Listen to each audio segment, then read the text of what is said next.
أعوذ بالله من الشيطان الرجيم بسم الله الرحمن الرحيم ربي يسر ولا تؤثر وتمم بالخير وبك نستعين آمين یا الہی آمین ربی زدنی علما ربی زدنی علما ربی زدنی علما۔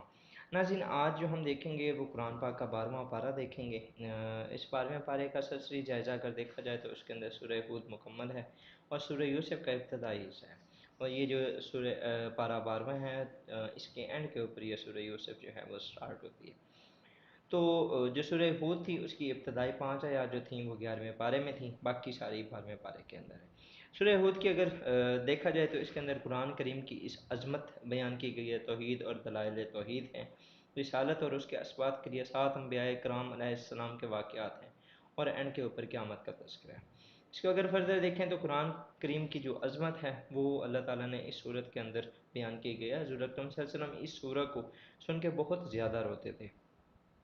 قرآن اپنی آیات، معانی اور مضامین کے اعتبار سے محکم کتاب ہے، اس میں کسی بھی اعتبار سے فساد اور خلل نہیں آ سکتا، نہ اس میں کوئی تعارض یا تناقض پایا جاتا ہے۔ اللہ تعالیٰ نے ملٹیپل ٹائمز قرآن پاک کے بارے میں چیلنج کیا ہے کہ تم اس طرح کی کوئی ایک آیت ہی بنا کے لے آؤ اور دنیا کے جتنے بھی اسباب ہیں ان کو اکٹھا کر دو، مگر تم نہیں بنا سکتے۔ اس کے محکم ہونے کی بڑی وجہ یہ ہے کہ اس کی تفصیل اور تشریح اس ذات نے کی ہے جو حکیم بھی ہے، جو خبیر بھی ہے۔ اس کا ہر حکم کسی نہ کسی حکمت پر مبنی ہے، اسے انسان کے ماضی، حال، مستقبل اور اس کی نفسیات، کمزوریوں اور ضروریات کا بخوبی علم ہے۔ منکرین قرآن کو چیلنج دیا گیا ہے، اگر واقعی قرآن انسان کاوش ہے، قرآن انسانی کاوش ہے، تو تم بھی اس جیسی 10 صورتیں بنا کر رہے ہو، لیکن نہیں لا سکتے۔ اس کے بعد یہ توحید اور دلائل توحید ہیں کہ ساری مخلوق کو رزق دینے والا کون ہے؟ اللہ، خواہ وہ مخلوق انسان ہو، جنات ہو، چوپائے ہوں، پرندے ہوں، پانی میں رہنے والی مچھلیاں ہوں، زمین پر رینگنے والے کیڑے مکوڑے ہوں۔ آسمان اور زمین کو اللہ نے ہی پیدا کیا اور وہی سب کو دیکھ رہا ہے۔ رسالت اور اس کے اسبات کے لیے 7 انبیاء کرام علیہ السلام کے جو واقعات ہیں ان میں حضرت نوح علیہ السلام کا، جس طرح ہم نے آلریڈی ڈسکس کر چکے ہیں، ان کی قوم ایمان نہیں لائی سوائے چند کہ اللہ نے حکم سے کشتی بنوائی اور ایمان والے محفوظ رہے، باقی سارے غرق ہو گئے۔ حضرت حود علیہ السلام کا قصہ ہے کہ ان کی قوم میں سے جو ایمان لائے وہ کامیاب ہوئے، باقی سب پر بعد سرسرے کی صورت میں اللہ کا عذاب آیا تھا۔ حضرت صالح علیہ السلام ان کی قوم پر فرمائش پر اللہ تعالیٰ نے پہاڑ سے اونٹنی نکالی، مگر قوم نے اسے مار ڈالا، ان پر بھی اللہ کا عذاب نازل ہوا۔ حضرت ابراہیم علیہ السلام کا قصہ ہے کہ حضرت ابراہیم علیہ السلام کی بیوی کو اللہ تعالیٰ نے بڑھاپے کی حالت میں بیٹا اسحاق عطا فرمایا، پھر ان کے بیٹے پھر یعقوب، جن سے آگے پھر بنی اسرائیل کو وہ کیا گیا۔ اس کے بعد جی حضرت لوط علیہ السلام کی قوم کا قصہ ہے کہ ان کے قوم کے جو لوگ تھے وہ بدکار تھے، عورتوں کے بجائے لڑکوں کی طرف مائل ہوتے تھے۔ کچھ فرشتے خوبصورت جوانوں کی شکل میں حضرت لوط علیہ السلام کے پاس آئے اور ان کی قوم کے بدکار لوگ بھی وہاں پر پہنچ گئے۔ حضرت لوط علیہ السلام نے انہیں سمجھایا کہ لڑکیوں سے شادی کر لو، مگر وہ نہ مانے، ان پر اللہ کا عذاب آیا۔ اس بستی کو زمین سے اٹھا کر الٹا دیا گیا اور ان پر پتھروں کا عذاب نازل کیا گیا۔ مولانا طارق جمیل فرماتے ہیں کہ یہ واحد قوم تھی جس کے اوپر اتنا سخت قسم کا عذاب آیا تھا۔ اس کے بعد جی حضرت شعیب علیہ السلام کا قصہ ہے کہ ان کی قوم جو تھی وہ ناپ تول میں کمی کرتی تھی۔ اچھا، اگر آپ فار ایگزامپل دیکھیں تو اللہ تعالیٰ نے جتنے بھی ہمیں قصے بتائے ہیں ان کی قوموں کے اندر جو کوئی ایک دو چیزیں اس طرح کی ہوتی تھیں جو کہ وہ پرابلم کیا کرتے تھے۔ اب فار ایگزامپل جس طرح حضرت شعیب علیہ السلام کی قوم ہے وہ ناپ تول میں کمی کرتی تھی، حضرت لوط علیہ السلام کی جو قوم تھی وہ بدکار لڑکوں کے پیچھے بھاگتی تھی۔ اسی طریقے سے جو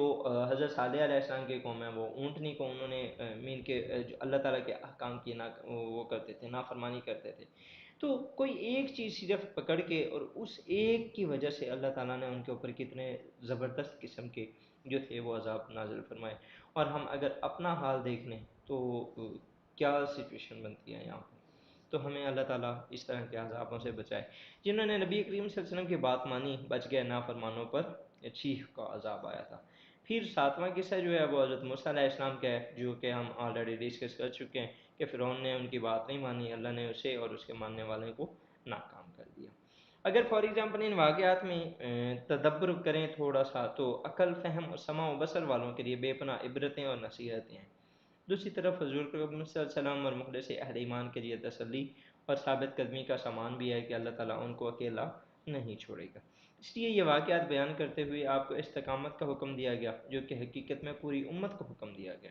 استقامت کوئی آسان چیز نہیں ہوتی بلکہ انتہائی مشکل صفت ہے جو اللہ کے مخصوص بندوں کو ہی حاصل ہوتی ہے۔ استقامت کا مطلب یہ ہے کہ پوری زندگی ان تعلیمات کے مطابق زندگی گزاری جائے جس کے مطابق گزارنے کا اللہ اور اس کے رسول نے حکم دیا۔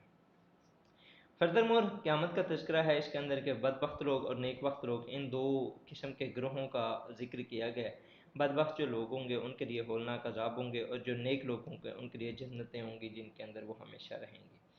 اس کے بعد پھر فردر حضرت یوسف علیہ السلام کی، کیونکہ سورہ یوسف سٹارٹ ہو رہی ہے تو یہ واحد صورت ہے، حالانکہ پہلے بھی سورہ یونس آئی ہے، اس کے اندر سورہ محمد ہے، مطلب کہ قرآن پاک کے اندر مختلف انبیاء کے نام کے اوپر صورتیں ہیں، لیکن یہ واحد صورت ہے جس کے اندر صرف ہی حضرت یوسف علیہ السلام کا قصہ جو ہے وہ ڈسکس کیا گیا، اور اس کو احسن القصص کہا گیا۔ تو اس کے اندر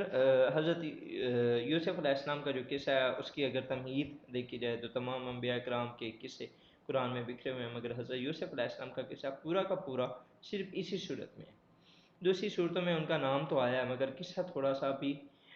اور کسی اور صورت میں مذکور نہیں ہے۔ آپ اگر دیکھیں تو حضرت موسیٰ علیہ السلام کا قصہ ہر کسی صورت کے اندر ہے، تقریباً موسٹ آف دا ٹائم وہ موسٹلی سورہ کے اندر جو ہے حضرت موسیٰ علیہ السلام کا تذکرہ ہے، حضرت نوح کا ہے، ہارون کا ہے، حضرت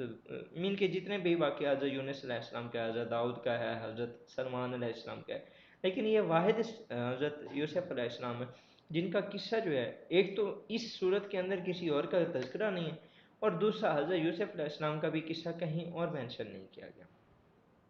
تو حضرت یوسف علیہ السلام کا قصہ ہمارے نبی کریم صلی اللہ علیہ وسلم کے مبارک زندگی کے بہت زیادہ مشابہ ہے۔ آپ کے بھی قریشی بھائیوں نے آپ سے حسد کیا، آپ کو مکہ چھوڑ کر جانا پڑا، اور حضرت یوسف علیہ السلام بھی کنویں میں رہے،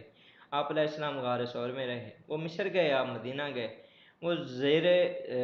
وہ وزیر بنے، آپ صلی اللہ علیہ وسلم پہلی اسلامی مملکت کے حاکم بنے، بعد میں بھائی ان کے شرمندہ ہو کر آیا آپ کے سامنے بھی فتح مکہ کے موقع پر سب نے گردن جھکا لی، انہوں نے کہا لا تصریب علیکم اليوم، کہ آج کے دن تم پر کچھ عتاب نہیں۔ آپ صلی اللہ علیہ وسلم نے بھی فرمایا میں تم سے وہی کہتا ہوں جو میرے بھائی یوسف نے اپنے بھائیوں سے کہا تھا کہ لا تصریب علیکم اليوم۔ اس کے بعد یہ حضرت یوسف علیہ السلام کا اگر قصہ دیکھیں تو حضرت یعقوب علیہ السلام کے بڑا بیٹے تھے، اور ان میں حضرت یوسف علیہ السلام جو تھے وہ غیر معمولی طور پر حسین تھے، ان کی سیرت صورت دونوں کے حسن کی وجہ سے ان کے والد اللہ تعالیٰ ان سے بہت زیادہ بے پناہ محبت کرتے تھے۔ ایک مرتبہ حضرت یوسف علیہ السلام نے خواب دیکھا کہ اپنے والد گرامی کو اپنا خواب سنائے کہ 11 ستارے اور چاند اور سورج نہ مجھے سجدہ کریں، تو ان کے باپ نے ان کو روکا کہ آپ نے یہ خواب جو ہے اپنے بھائیوں کے ساتھ ڈسکس نہیں کرنا، انہوں نے نہ کیا، انہوں نے بھائیوں کو مت بتانا، ان کے بیٹے سے اس کی محبت کی وجہ بھائی حسد میں مبتلا ہو گئے، اور وہ اپنے والد کو تفریح کا کہہ کر حضرت یوسف علیہ السلام کو جنگل میں لے گئے، آپ کو کنویں میں گرا دیا، وہاں سے ایک قافلہ گزرا جو کہ ان کو ایک جو غلام ہے وہ بنا کے لے آیا، اس نے آگے فردر بیچ دیا، ٹھیک ہے۔ عزیز مصر جو تھا جس نے خریدا اور اپنے گھر میں رکھ لیا، جوان ہوئے تو عزیز مصر کی بیوی آپ پر فریفتہ ہوگی، آپ کو آلریڈی بتا چکے ہیں کہ وہ انتہائی حسین تھے، اس نے برائی کی دعوت دی، آپ نے اس کی دعوت ٹھکرا دی، عزیز مصر نے بدنامی سے بچنے کے لیے آپ کو جیل میں ڈلوا دیا، قید خانے میں بھی آپ نے دعوت توحید کا سلسلہ جاری رکھا جس کی وجہ سے قیدی آپ کی عزت کرتے تھے، بادشاہ وقت کے خواب کی صحیح تعبیر، حضرت یوسف علیہ السلام کو خوابوں کی تعبیر کا علم تھا، ٹھیک ہے، تو جو اللہ تعالیٰ نے ان کو عنایت فرمایا تھا، تو یہ خوابوں کی تعبیر بتاتے تھے، وہاں پر جو قیدی تھے ان کو بھی بتایا، اور پھر بادشاہ کو ایک بار خواب آیا تو وہ جو ان قیدیوں میں سے ایک قیدی تھا وہ اس ٹائم بادشاہ کی محفل میں تھا، تو اس نے کہا کہ میں آپ کو اس کی تعبیر بنا کے بتا دیتا ہوں، پھر وہ حضرت یوسف علیہ السلام کے پاس اس کو بھیجا گیا، حضرت یوسف علیہ السلام نے خواب کی تعبیر بتائی، پھر حضرت یوسف علیہ السلام کو قید سے نکالا گیا، پھر آپ کو خزانے تجارت اور مملکت کا خود مختار وزیر بنایا گیا، مصر اور گرد و پیش میں قحط کی وجہ سے آپ کے بھائی غلہ حاصل کرنے کے لیے مصر آئے، ایک دو ملاقاتوں کے بعد آپ نے انہیں بتایا کہ میں تمہارا بھائی یوسف ہوں، اور پھر آپ کے والدین بھی مصر آ گئے اور یہیں آ کے سب آباد ہو گئے۔ اب اگر فار ایگزامپل قصہ حضرت یوسف علیہ السلام میں دیکھیں تو اس کے اندر بہت سی چیزیں ہیں جو کہ آپ دیکھ سکتے ہیں کہ مصیبت کے بعد ہمیشہ راحت ہوتی ہے، حسد خوفناک بیماری ہے، اچھے اخلاق ہر جگہ کام آتے ہیں، پاک دامنی تمام بلائیوں کا سرچشمہ ہے، اپنے آپ کو پاک دامن رکھیں، نامحرم مرد اور عورت کا اختلاط تنہائی میں نہیں ہونا چاہیے، ایمان کی برکت سے مصیبت آسان ہو جاتی ہے، معصیت پر مصیبت کو ترجیح دینی چاہیے، دائی جیل میں بھی دعوت دیتا ہے، موضع تہمت سے بچنا چاہیے، جو حق پر تھا اس کی سب نے شہادت دی، اللہ تعالیٰ نے خود حضرت یوسف علیہ السلام نے، عزیز مصر کی بیوی نے، عورتوں نے، عزیز مصر کے خاندان کے ایک فرد نے بھی، تو ہمیشہ جب آپ حق پہ رہیں گے تو اللہ تعالیٰ آپ کا حامی و ناصر رہے گا۔ تو یہ تھا ہمارا آج کا پارہ،